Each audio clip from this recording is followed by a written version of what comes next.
Hey everybody, Jennifer Bell here, and this is Mastering the Minute Medicare Style.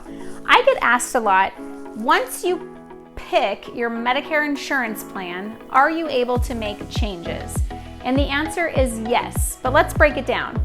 With a Medicare supplement, if you want to change to a Medicare supplement or switch from one carrier to another carrier, one plan to another plan, you have to go through underwriting and answer all the health questions. With Medicare Advantage plans, they actually currently don't ask any health questions. But here's the regulation on that.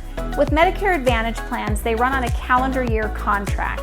So you can only make changes to either join one or leave one during the annual election period. That falls between October 15th and December 7th. And then the change you make goes into effect January 1 of the following year.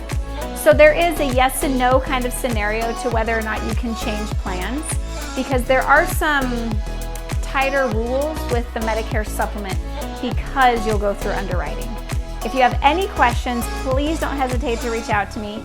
And as always, check out my YouTube channel, Excel in Medicare, for more detailed information. Hope you have a great day, and this was Mastering the Minute.